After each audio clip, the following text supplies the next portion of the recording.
Bueno, entonces, doctora Elba Zambrano, la Sociedad Colombiana de Ortopedia Maxilar se siente muy complacida porque usted nos aceptó una nueva invitación para nuestra tertulia. Doctora Elba, entonces, ¿es todo suyo la tertulia? Todo tuya, Bien, tú la pantalla y eres una vez más bienvenida. allí estoy. Eso es. Ahora sí, ahora sí. Bueno, entonces llegamos a este título, la contribución de la resonancia magnética en la interpretación biomecánica de la articulación temporomandibular. Eh, Como sabemos, la articulación es una de artrosis, ¿verdad? De tipo glindimoide, o sea, me da movimientos de rotación, donde está realizado por él en el complejo cóndilo-disco. Y también es un artrodial porque me permite movimientos traslativos, donde este complejo disco cóndilo se desliza sobre el tubérculo articular. ¿Ok? Entonces aquí tenemos que es una articulación que tiene una variedad de movimientos que son los que permiten que la mandíbula se desplace en diferentes planos del espacio y que tiene en su haber esta articulación un disco articular que es el que va a compensar, perdón, que es el que va a compensar, perdón, eso, que es el que va a compensar las incongruencias entre el tubérculo articular, la fosa articular y la cabeza condilar de la mandíbula.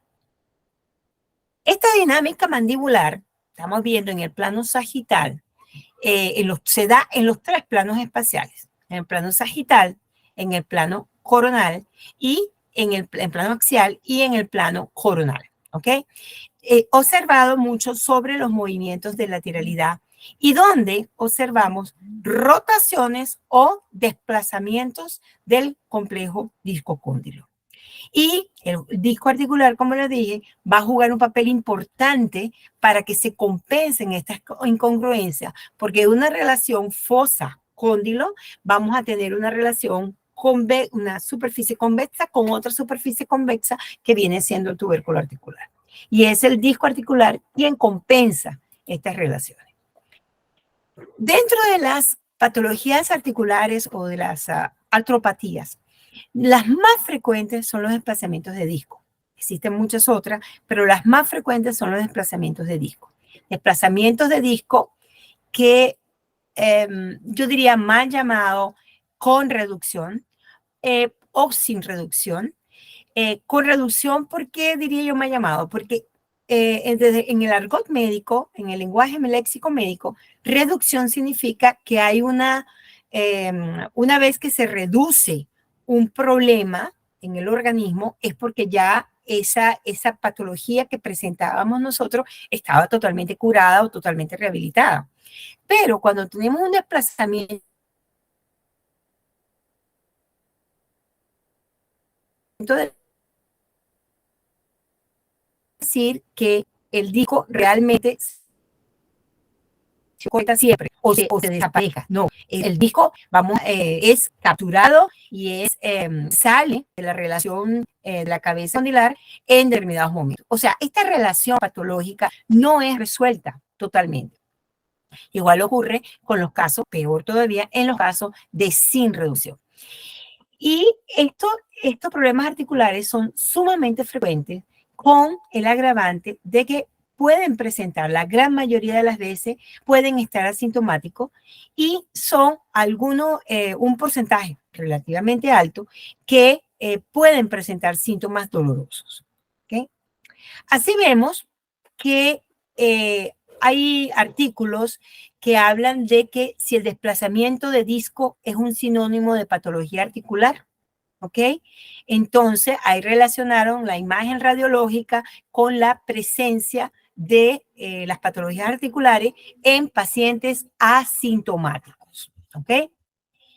También Larheim evaluó el papel importante que tiene la resonancia magnética en el diagnóstico de los trastornos temporomandibulares, que evidentemente presenta un rol muy importante, sobre todo para el diagnóstico de estos desplazamientos de los tejidos, entre comillas, blandos, ¿verdad?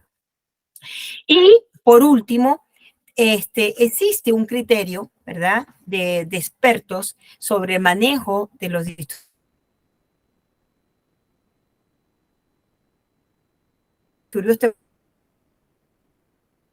donde dan ciertas recomendaciones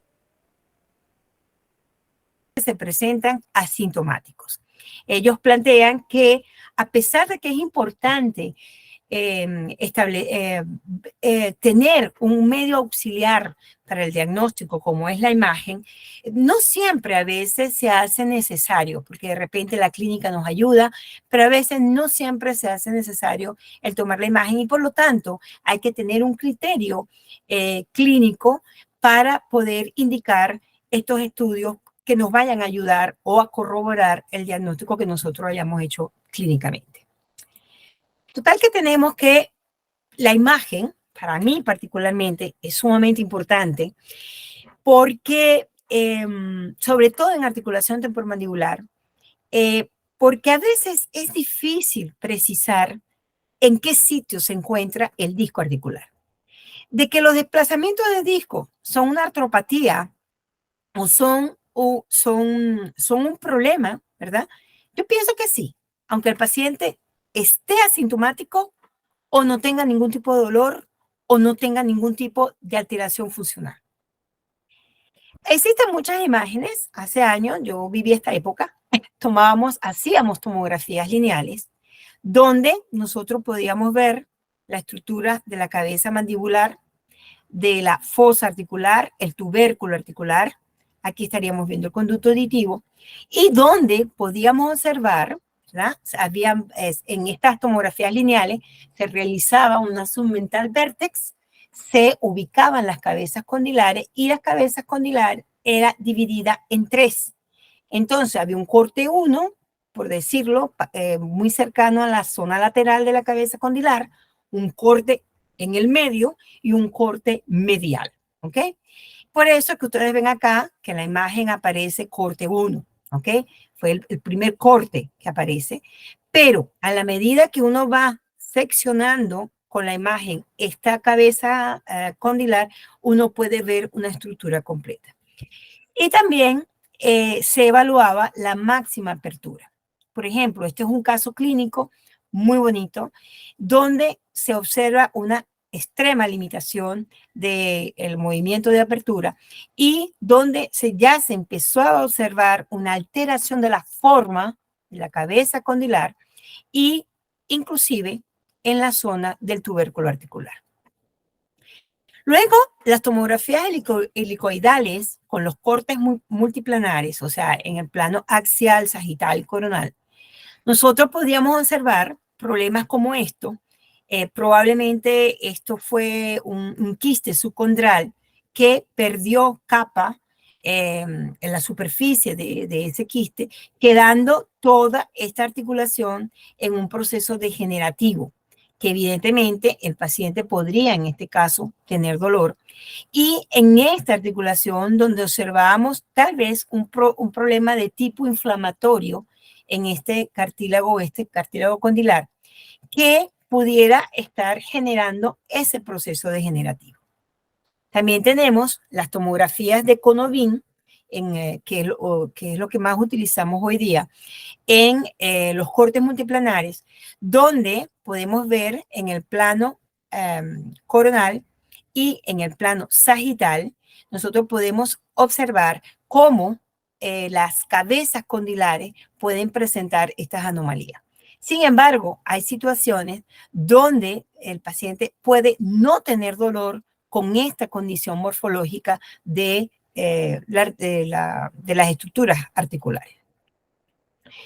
Por lo tanto, la resonancia magnética no es el único estudio que a nosotros nos permite ver los tejidos blandos.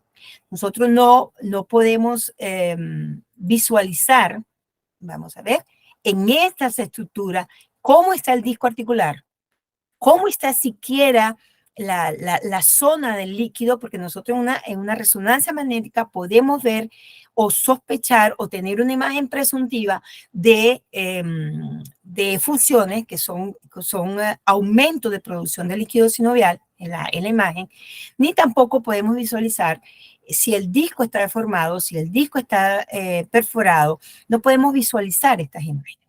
Con la resonancia magnética se nos permite tener una mayor comprensión de lo que está pasando dentro de la articulación, porque la resonancia magnética tiene una serie de tomas, yo no soy muy letrada en esta área, pero sí tiene una serie de secuencias que nos permite ver con más detalle cómo está la situación del disco, cómo está la situación del hueso, del cartílago condilar, de la fosa, del tubérculo articular, y que según esa secuencia nosotros vamos a ver una imagen que va a tener una característica. Ya aquí no hablamos ni de radiopacidad, ni de radiolucidez. Aquí hablamos ya es de intensidad. Entonces, en esta secuencia podemos tener situaciones de hipointensidad, tenemos de hiperintensidad y de isointensidad. Esto significa que nosotros lo que vamos a ver aquí son blancos, negros o grises. Y que de acuerdo a la secuencia, nosotros podemos tener diferencia. Por ejemplo, en el caso de la secuencia 1, tipo 1, el hueso se ve blanco o hiperintenso. Pero en la secuencia 2, el hueso se ve gris oscuro o hipointenso. ¿Okay? El músculo en la secuencia 1 se ve gris medio, muy débil. Y en la secuencia 2 lo vamos a ver más oscuro, ¿verdad? Hipointenso. Tal vez en algunas imágenes vamos a ver, se observa el pteregoideo lateral. Entonces, ya en resonancia magnética estamos hablando de secuencia y que según esa secuencia nosotros vamos a ver la imagen, mejor la imagen. Vamos a ver mejor líquido, vamos a ver mejor grasas, vamos a ver mejor cartílago y vamos a ver mejor el hueso. ¿Ok?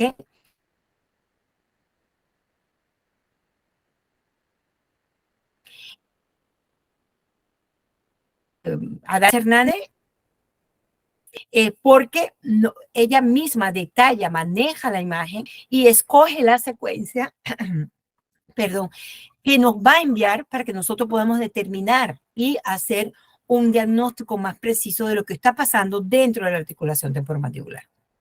Esta, por ejemplo, son imágenes de la doctora Adalza Hernández. Como ustedes pueden ver, aquí vemos un huesito más blanco, pero este hueso se ve más gris.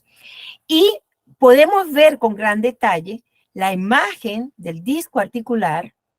Podemos ver la presencia de algo que puede ser una sinovitis, una efusión, es correcto hablar de efusión. Podemos observar también imagen sugestiva de efusión en esta región, en el compartimiento temporal de esta articulación. Se puede observar la hipointensidad de esta zona, que es la posterior del disco, ¿ok? Aquí hay el ligamento y aquí podemos ver un proceso de tipo inflamatorio, ¿ok? Donde aparentemente se está provocando, se está dando la orden a la articulación de producir líquido sinovial para mejorar las condiciones de los espacios articulares. En esta se puede ver la perforación de disco, ¿ok? Una parte acá, otra parte acá, y aquí vemos alteraciones de la forma, ¿ok? Aquí en boca cerrada, aquí en boca abierta, mira el disco totalmente perforado.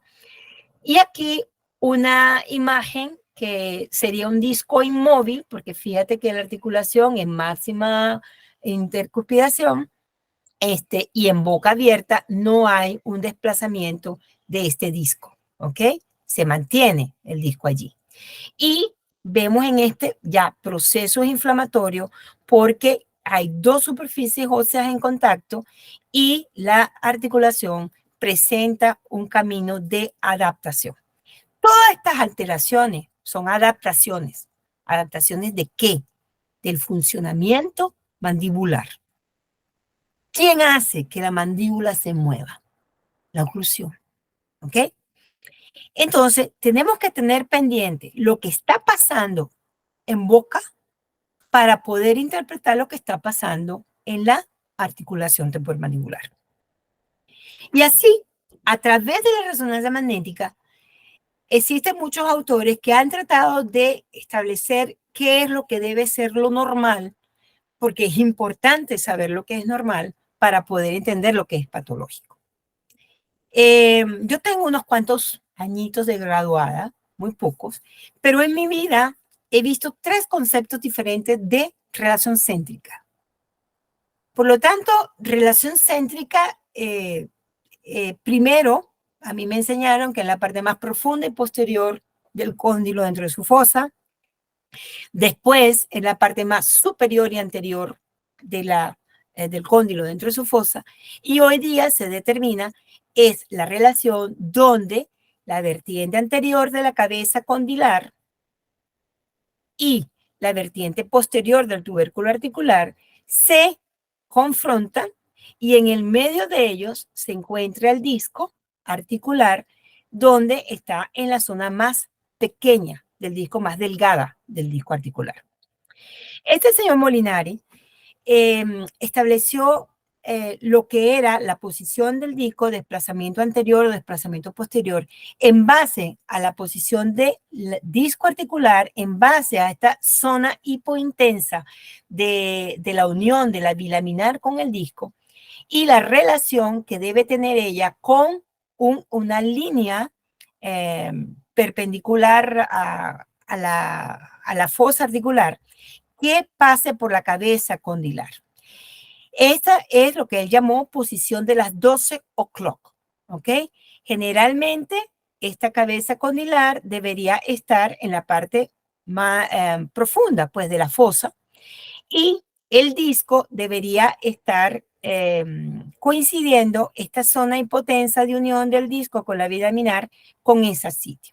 Pero él encontró que en articulaciones normales, totalmente asintomáticas y que funcionaban bien, yo podía tener una variación de 10 grados, donde esa vertical que pasa por el centro de la cabeza condilar y una línea que pasa por la zona hipointensa de la parte posterior del disco con la unión de la línea, ligamento bilaminar,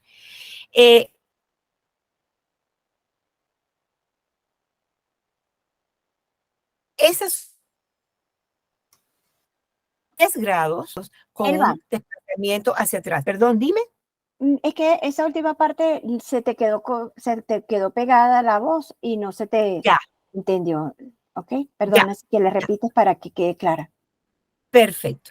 Bueno, entonces, que aquí Molinari estableció que para él determinar cómo debía estar la relación del disco con la cabeza condilar, buscó una línea vertical que pasara por el centro de la cabeza condilar y la relacionada con la fosa articular, ¿ok? Esa posición él la llamaba 12 o'clock. ¿Ok? Y debíamos tener una variación de 10 grados hacia adelante o de 10 grados hacia atrás. En esta segunda imagen de la letra B, fíjense que es la cabeza condilar la que está hacia atrás de la unión disco, zona bilaminar, que en resonancia magnética se ve como una zona hipointensa, gris, y él estableció que esa línea podía estar o bien el cóndilo en una posición correcta o el cóndilo un poquito hacia atrás. Nosotros podíamos tener una variación de 10 grados o bien hacia adelante o bien hacia atrás. Y establecía que según esta relación podríamos evaluar o establecer con la imagen de resonancia magnética un desplazamiento anterior del disco cuando teníamos más de 10 grados o bien hacia adelante o bien más de 10 grados hacia atrás. Entonces podíamos tener el desplazamiento de disco hacia atrás o podíamos tener el desplazamiento de disco hacia adelante. Esto fue una imagen y después Murakami, analizando la articulación temporomandibular, la posición del disco dentro de las estructuras articulares con respecto al cóndilo, a la fosa articular, observaba la posición y la configuración, es decir, la forma de este disco. Este disco realmente, el disco articular, sufre muchas presiones, ¿ok? Con la masticación, con la deglución. Normalmente, siempre con la deglución, siempre estamos haciendo máxima articulación y siempre con esa máxima articulación estamos generando una pequeña compresión del disco y luego bajamos, compresión articular, perdón, una pequeña para deglutir y luego descansamos. Y cuando estamos haciendo función masticatoria, ¿verdad? Dependiendo del tipo de alimento que ingiramos, también el disco sufre compresiones, presiones, porque son dos estructuras óseas que están en un constante movimiento. Por eso, cuando tenemos alteraciones de maloclusión, cuando tenemos de repente restauraciones que no son las ideales, cuando tenemos presencia de escalones oclusales, ¿qué quiero decir? Que un diente esté más alto que otro y haya un escalón oclusal que me obligue a llevar la mandíbula o hacia adelante o hacia atrás. Depende de este patrón. El hecho de tener una masticación viciosa, el hecho de tener mordidas cruzadas, ¿verdad? Palatinas, laterales o bilaterales, el hecho de durante el cierre tener un pequeño desplazamiento lateral para buscar la máxima intercupidación, se generan presiones dentro de la articulación que me pueden traer una alteración de la forma del disco y de la posición del disco, ¿ok? Y este señor Murakami analizó o evaluó esa posición y esa configuración en varias articulaciones y estableció 5 formas, ¿ok? Una forma bicóncava, que es lo que nosotros conocemos como normal, donde vemos la cabeza condilar, el disco articular y la fosa articular y la eminencia, ¿ok? Esto sería una forma normal y un disco relativamente en una posición ideal, ¿ok? Luego tenemos la biplanar, o sea, el disco está plano. Estas son imágenes de Murakami. El disco plano completamente. Aquí casi la banda posterior y la banda anterior del disco se ven casi iguales, por eso él establece que es plano.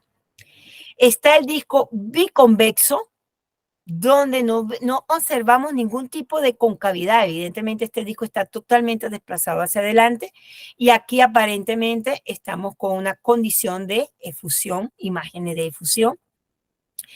Y estamos viendo en este lado un disco doblado, totalmente desplazado hacia adelante y doblado en su parte media. Y tenemos el disco hemiconvexo, o sea, es convexo solamente en un lado, ¿ok? El otro lado estaría como plano. Estas 5 formas le sirvieron a la doctora Adalza Hernández, persona a quien, aparte de ser amiga, admiro mucho. Ella me mataría si no dijera que ella es de Maracaibo, de Venezuela. Pero esta señora examina las imágenes de la articulación temporomandibular, hace resonancia magnética, en tomografía helicoidal, realmente son imágenes preciosas, muy bien hechas y que a nosotros nos daba mucha enseñanza y que debido a su manejo de la imagen, ella es cirujano maxilofacial también, yo pienso que esto la ha ayudado muchísimo también en esto, y más todos los estudios que tiene de física, se ha metido en analizar cómo funcionan realmente todos estos aparatos y cómo funciona la imagen, cómo se obtiene la imagen. Estudió 2026, déjame verificar acá en el librito, 2036 articulaciones en situación de máxima intercupidación, 2036 articulaciones, y obtuvo que existían otras formas, ¿ok? El bicóncavo, que ya vimos que Mukarami lo hacía. Banda posterior engrosada, ¿ok? Banda posterior engrosada, perdón, vamos a irnos para atrás. O el disco engrosado, fíjate que no es ni hemiconvexo, es totalmente grueso, tanto arriba como abajo.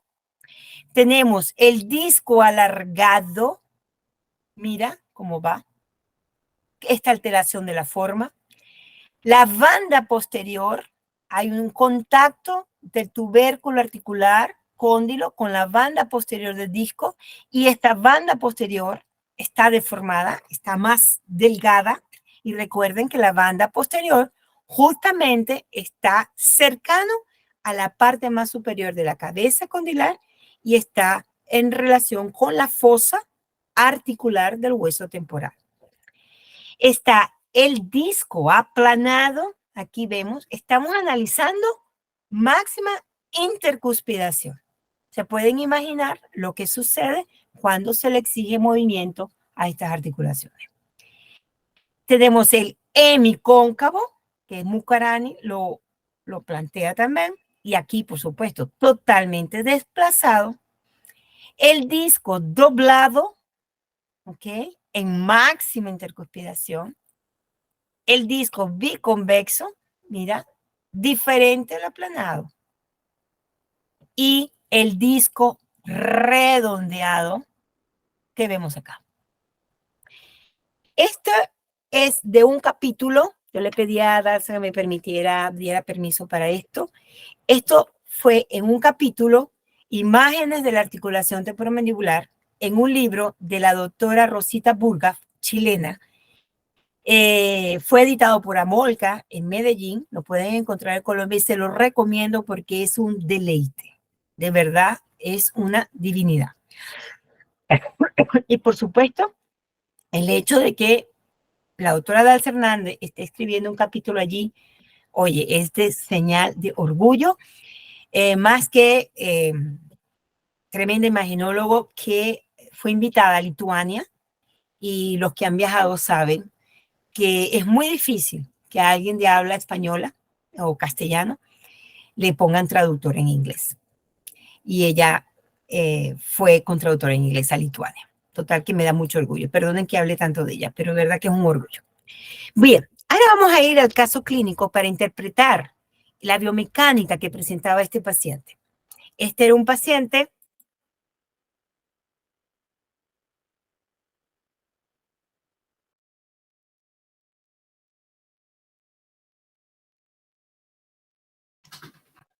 Elba, quédate colgada.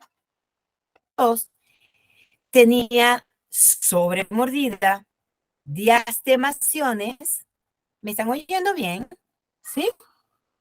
Yo. Ahora sí, ya, ahora sí, ya, ahora sí, ahora sí. Era que se te había quedado pegada, pero Sí. ya está bien. Se escuchó lo otro también, ¿verdad? Ok.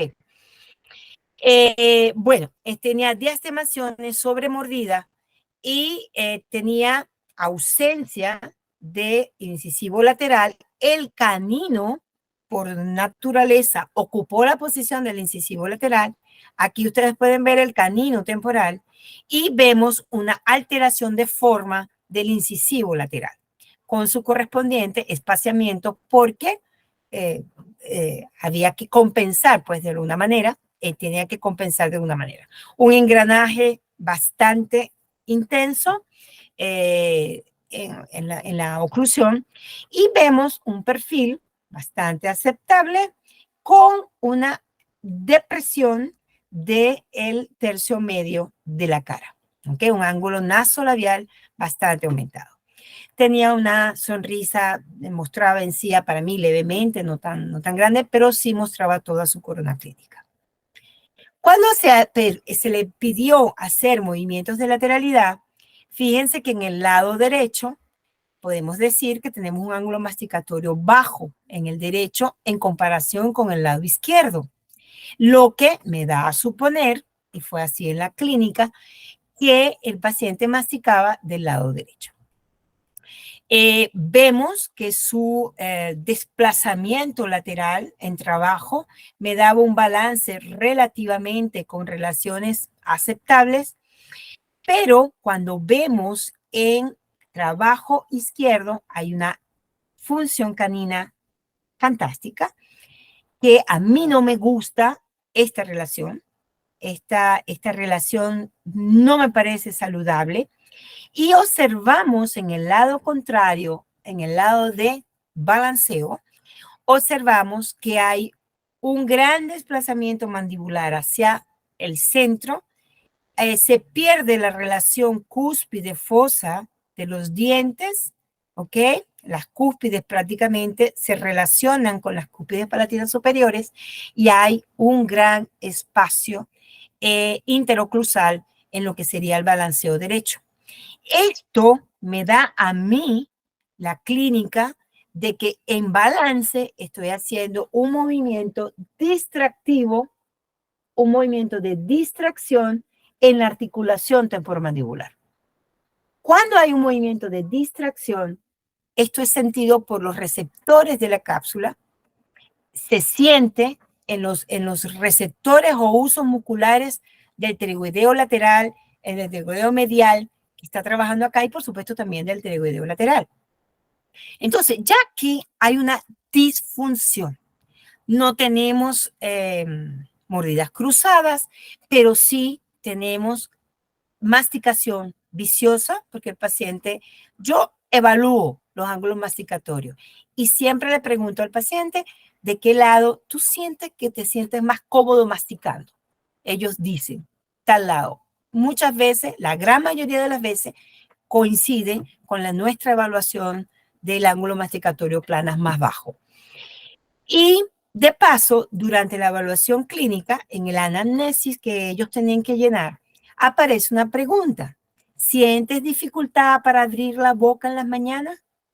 Entonces, el niño colocó en la historia a veces. Y ya eso me llevó a sospechar de que había un problema articular. Más que su apertura bucal hacía una pequeña, oigan bien, pequeña deflexión a la derecha. Y el paciente era totalmente asintomático. Tenía 13 años de edad, muy adolescente.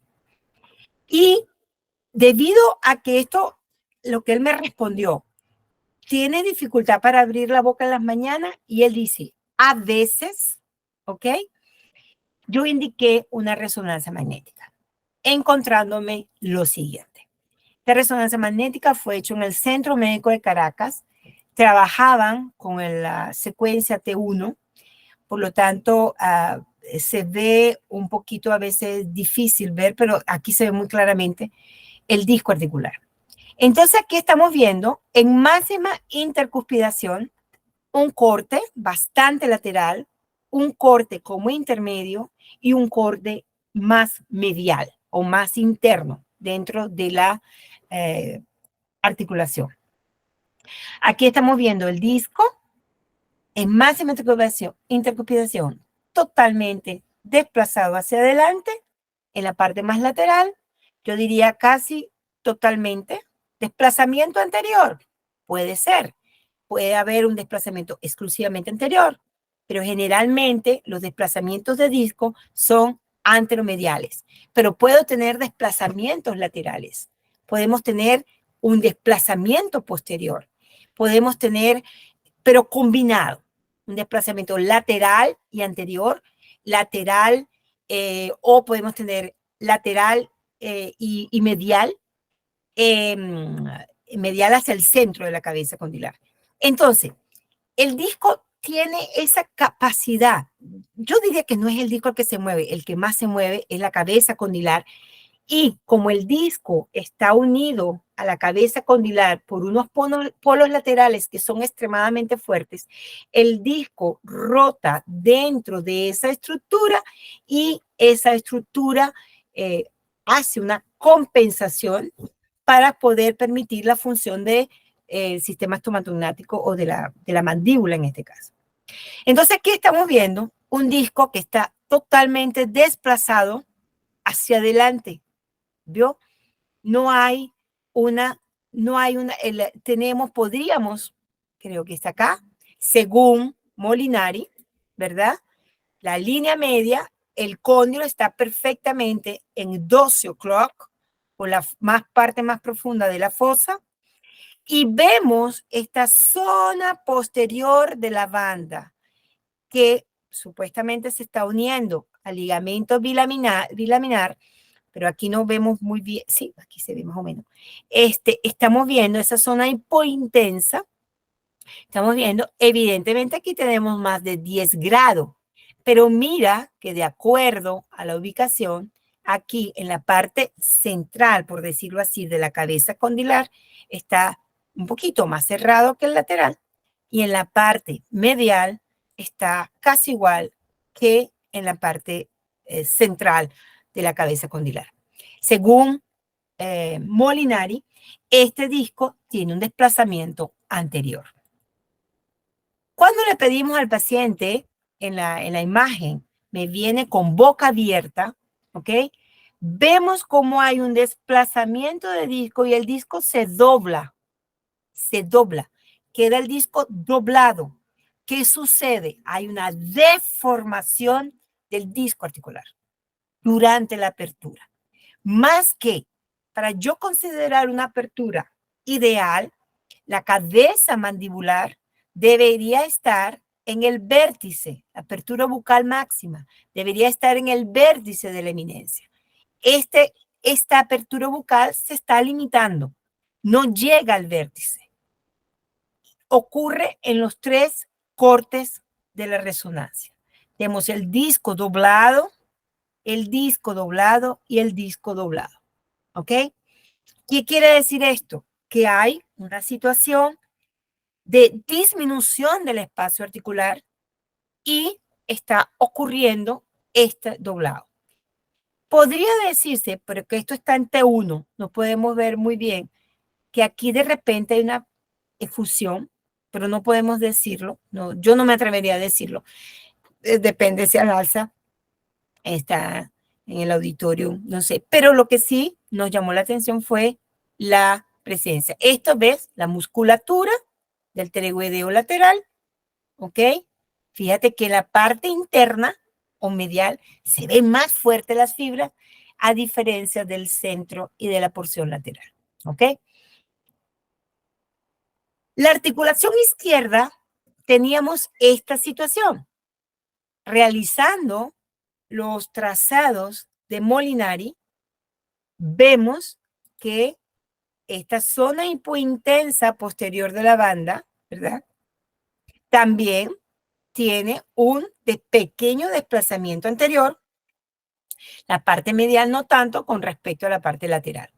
Este disco está desplazado hacia adelante, pero más en su porción lateral o externa que, no hablemos de porción lateral, más desplazado que lo que sería en la porción medial de la cabeza condilar. Cuando se hace apertura bucal máxima, vemos que el disco acompaña al cóndilo durante su movimiento. Mira, aquí tenemos un cóndilo totalmente totalmente bicóncavo, igual en la porción lateral, la parte central y la porción medial de la cabeza de la articulación temporomandibular. Vemos que el cóndilo captura el disco y se desplazan juntos. O sea, esta articulación está relativamente funcionando mejor que la articulación temporomandibular derecha. En una vista coronal, nosotros estamos observando que el disco, mira, esta es la articulación derecha, esta es la articulación izquierda y vemos la presencia del disco con un desplazamiento medial, al menos que lo podemos ver acá, el desplazamiento medial del disco en ambas articulaciones. ¿Se recuerdan en esta que el disco estaba más ubicado, mejor ubicado en la porción medial que la lateral? Y vemos que este disco, ambos discos, presentan un desplazamiento medial siempre en peor situación el lado izquierdo. De mantenerse esta situación, un paciente totalmente asintomático, de mantenerse esta situación, es casi seguro que podría comenzar primero un proceso inflamatorio y si este paciente sigue, va a haber una adaptación de la forma y probablemente esa articulación puede caer en una situación de degeneración. ¿Debemos esperar? No. El paciente es asintomático. ¿Lo dejamos así porque no tiene dolor? Yo pienso que no. A menos mi hijo no me gustaría.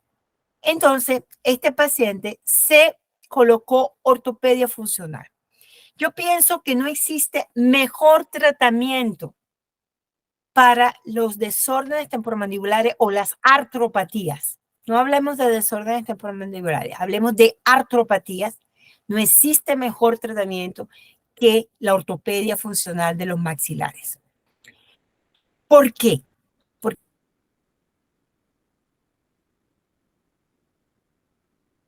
la ortopedia cambia la postura en una articulación. El disco, por masticación viciosa, por falta de una anatomía correcta, por mala ubicación de la posición mandibular, está haciendo una situación de alteración postural del cóndilo dentro de su fosa y como compensación el disco se está adaptando a esa mala posición. Por lo tanto, yo con ortopedia funcional siempre voy a tener, entre comillas, porque a veces no siempre se tiene, un contacto incisivo en área determinada. Y eso va a ser la protección del sistema estomatognático ante cualquier posible problema. Por eso, para mí, no existe mejor recurso que la ortopedia funcional de los maxilares para los tratamientos de disfunción temporomandibular. Al menos en la gran mayoría, para no decir no en todos, pero en la gran mayoría de los casos donde trato con ortopedia funcional de los maxilares, los pacientes sienten mucho alivio. Yo, por ejemplo, soy una que en esta articulación tengo quistes subcondrales y yo utilizo aparatología ortopédica, ¿ok? Con gran alivio. Bruxismo, utilizo aparatología ortopédica. Los pacientes se sienten mucho mejor. Entonces, ayuda. No digo que es lo único que existe. Yo soy un poco de mente abierta. No es lo único que existe, pero es maravilloso el tratar la disfunción, las artropatías con ortopedia funcional. Y uno de los detalles que me da esto, que lo comprobé con un trabajo de investigación que realicé, el plano oclusal cambia. El plano oclusal se adapta a nuevas condiciones funcionales. No directamente por diente, sino porque el hueso alveolar sufre estímulos para modificar. Y esto es quizás, porque hicimos un trabajo de investigación, que mi tutora fue la doctora Darcy Hernández, evaluaron la imagen de resonancia magnética y de tomografía, porque fueron con 2 estudios, antes del tratamiento y después del tratamiento, de año y medio de tratamiento, y había cambio en máxima intercuspiración de la cabeza condilar dentro de la fosa. ¿Qué indicaba esto? Que el plano oclusal del paciente había cambiado a expensas de un crecimiento adaptativo de hueso alveolar. Todos esos pacientes de esa investigación se le hicieron estudios natostáticos.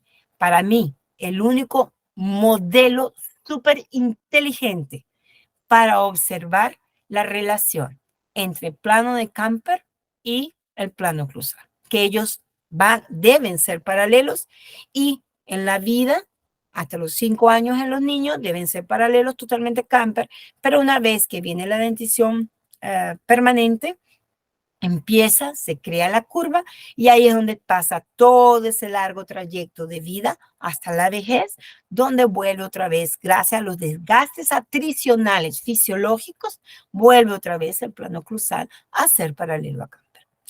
Entonces, este paciente llevó pistas indirectas planas compuestas. ¿Por qué compuestas? Quiero no fijar, quiero dominar el cambio de postura. Quiero mantener una dimensión vertical lo más igualitaria posible en la boca de este paciente, en el sistema estomatognático. Y eso fue lo que él llevó, una pista indirecta, planas compuesta. Este arco Holly, siempre yo coloco arco Holly en ese, él va a sembrar, en ese N1 y en ese y pista plana compuesta. ¿Por qué no puse ese 1 aquí? Porque el cambio de postura verticalmente era mucho y necesito un apoyo intermedio para mantener ese cambio de postura allí. No puede ir un SN1 aquí, a mi entender. Y coloco Hollies inferiores para anclaje del aparato, para que el paciente tenga una mejor percepción del cambio de postura que él debe hacer y que él debe mantener. ¿Ok? Y el aparato lo llevó, fue un excelente paciente. Y vamos a ver, después de un año de tratamiento, cómo fueron las imágenes de resonancia magnética. Ya estas imágenes las tomó la doctora Dalsa Hernández.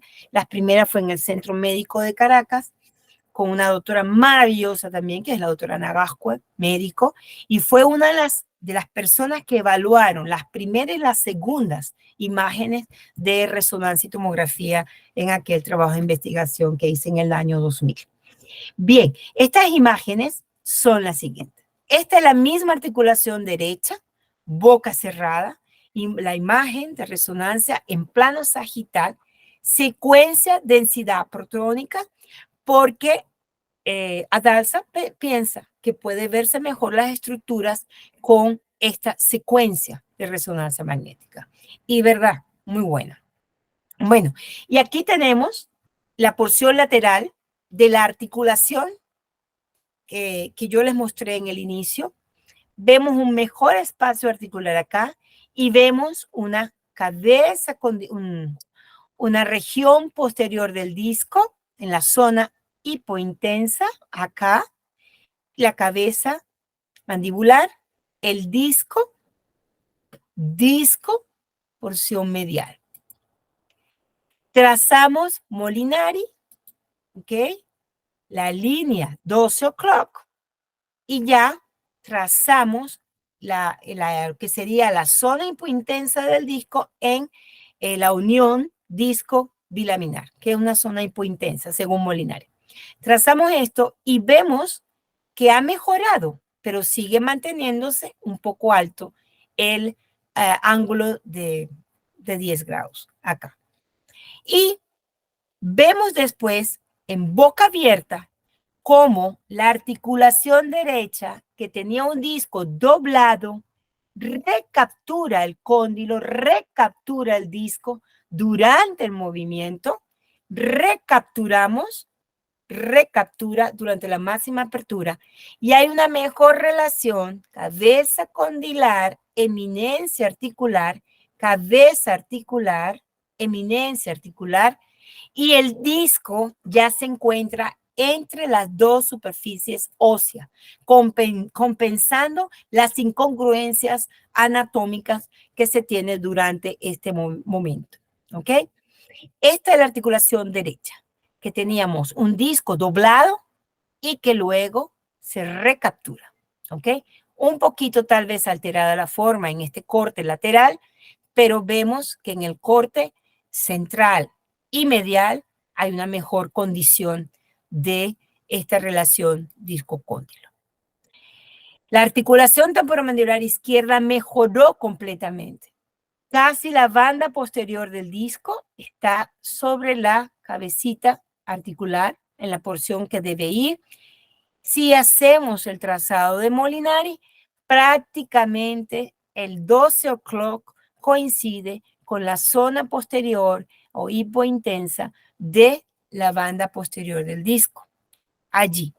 Y en movimiento de apertura observamos un disco completamente bicóncavo en todos los cortes en que se realizó la imagen. En el plano coronal estamos viendo el disco mejor ubicado y disco mejor ubicado. ¿Ok? Y estas fueron las adaptaciones oclusales que tuvo el paciente en ese tiempo de tratamiento.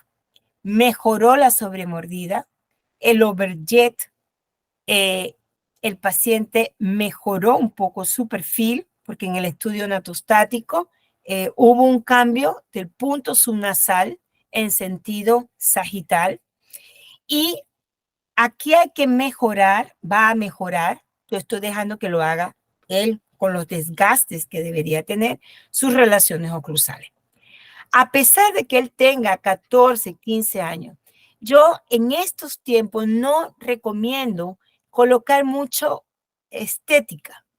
Quizás para que el paciente se sienta un poquito cómodo, pero como a él no le importaba, gracias a Dios, yo mantuve porque quería obtener el mayor cambio posible. Y empezaron a cambiar las relaciones oclusales de ese paciente, y no solamente las oclusales, sino las funcionales también. Y este paciente empezó a hacer una lateralidad que era bastante limitada hacia la derecha, ¿ok? En la inicial había un componente horizontal muy grande. Aquí comenzó un componente vertical más fisiológico. La situación del balanceo bastante armonioso. En izquierda ya no era tan función canina, ya no había tanta desoclusión, había un contacto incisivo durante la excursión del movimiento y la relación en balanceo mejora, ¿ok? Ya no es tan lateral, los dientes guardan mejor relación con las superficies oclusales del superior, ¿ok? A pesar de que tiene la ausencia congénita, en la boca se ha adaptado, ¿ok? Observamos a pesar los espacios que se han mantenido y es esperar, no es pecado. Hay que esperar a que la naturaleza diga qué vamos a hacer con esto. Evidentemente, probablemente, aquí cuando sea más adulto tendría que llevar un implante, hacer estética en eso, pero esperar a que pase esta fase de 13, 14, 15 años, yo prefiero, y permitir que siga la maduración de estos movimientos, porque los ángulos masticatorios planas están prácticamente iguales.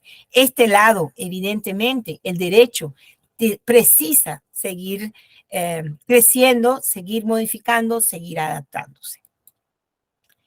En conclusión, estos desplazamientos articulares o este desorden en las relaciones fosa, eminencia, disco, cóndilo, son difíciles de diagnosticar desde el punto de vista clínico. ¿Por qué? Porque muchas veces, como en este caso, no había ruido, no había gran condición de deflexión, no había dolor, ¿ok? No había una limitación de apertura, ¿ok?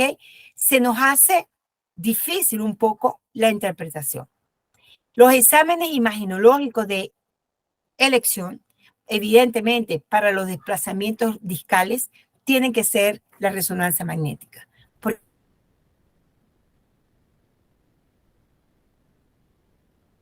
Porque es la que ver el tejido, y no solamente ver el tejido, ¿ok? Estas efusiones, estas deformaciones del disco son serias para la articulación temporomandibular y yo diría que tiene una gran, son realmente consecuencias de alteraciones funcionales y oclusales del paciente. El tratamiento con ortopedia funcional de los maxilares, como se los digo, a mí me parece excelente. Y no solamente estoy hablando de pistas planas, estoy hablando de Simoes Network, sobre todo el 3, Simoes Network con tacones o con saltos. son aparatos maravillosos para que el paciente pueda tener alivio del dolor, ¿ok? Y son importantes, ¿por qué? Porque además de cambiar la postura, por supuesto, cambian la dinámica, la biomecánica de esa articulación temporomandibular. Y va a darnos, evidentemente, patrones funcionales mejores. Y otra cosa muy importante que me da el aparato ortopédico es la recuperación de un espacio intraarticular. Realmente tuve un caso de una paciente con sinovitis. Cuando un paciente tiene sinovitis, es un paciente que no puede hacer máxima intercupidación, puede tener edema de la zona preauricular, inclusive tener esta zona un poco más con temperatura caliente, como tibia esta zona, y el paciente evidentemente no se puede ni siquiera palpar la articulación, simplemente colocar los dedos y que el paciente abre y cierre la boca, el paciente le siente dolor. La sinovitis es un cuadro inflamatorio, gracias a Dios yo nada más he visto 2, y colocando un aparato ortopédico, el dolor baja de una manera impresionante. Evidentemente, cuando tú tienes una sinovitis, este líquido sinovial no va a ser transparente, va a ser turbio, amarillento, ¿ok? Y tuve un caso de sinovitis, coloqué un aparato ortopédico, la paciente mejoró, pero era tal la inflamación que el dolor disminuyó en un 80%, pero todavía tenía algo. El doctor Marcos Gómez, colega muy querido, cirujano, con quien yo oí mucho. Yo antes decía, no se puede operar la ATM. Él me hizo cambiar la idea. Hay momentos en que sí hay que operar la ATM. Por ejemplo, en adherencias, ¿ok? Hay que a veces intervenir las articulaciones temporomandibulares, o bien con artrocentesis, o bien, como nosotros vimos, una brida que había en la articulación, una adherencia, pero que era una brida realmente, operación de ATM abierta. Él hizo una artrocentesis, succionó el líquido, hizo un lavado de la articulación. Y fíjate que la paciente, con apenas 2 días de tener el aparato ortopédico, ya el líquido sinovial estaba dejando de ser turbio. O sea, que yo pienso que la recuperación de un espacio articular en situaciones de disfunción temporomandibular es sumamente importante. Y para la anatomía del paciente, claro, es muy importante porque nos van a dar la referencia de un cambio de postura terapéutico, que va a ser nuestro límite en el tratamiento, nuestra frontera hasta dónde llegar con el tratamiento siempre que sea permitido. Por supuesto, un paciente con un overjet de 10 milímetros, 12 milímetros, no lo podemos llevar a un cambio de postura terapéutico. Tenemos que utilizar otro tipo de recursos para buscar un aumento, una recuperación del espacio articular. Pero sí debe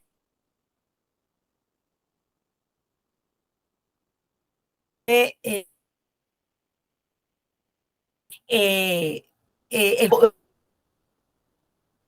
sentido vertical que tiene el paciente. Me va a dar la condición vertical para que podamos hacer un cambio de postura y poder buscar el espacio intraarticular, recuperación del espacio articular que necesitamos. Bueno, yo les quiero dejar este pensamiento de la psiquiatra Marian Rojas Estabé. Felicidad no es hacer lo que uno quiere, sino querer lo que uno hace. Yo realmente amo lo que hago, me da un inmenso placer lo que hago.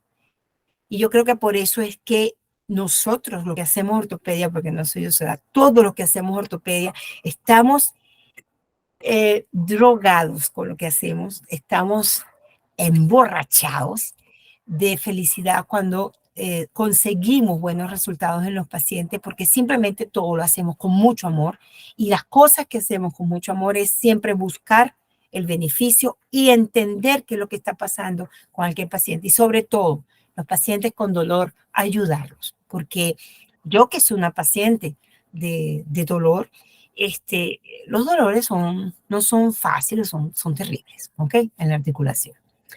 Bueno, yo no quiero despedirme sin recordar mi adorado grupo GEO de Venezuela, que a principios de este mes, el 2 de septiembre, se desapareció. Hay una ausencia física de este señor que yo adoré, que adoro, mejor dicho, que es mi hermano, que me dio mucho y que dio mucho a mi país en ortopedia y me permitió estar a su lado para poder enseñar lo que aprendimos de ortopedia de esta maestra maravillosa, esta gigante de la ortopedia, que ha sido nuestra maestra, mucha honra, y a quien le debemos el honor de ser sus alumnos. Yo me siento muy honrada por eso y que siempre estuvo con el Grupo GEO, siempre ha estado con el Grupo GEO, y a los venezolanos yo sé que nos tiene, y a los colombianos también, en una parte muy especial de su corazón.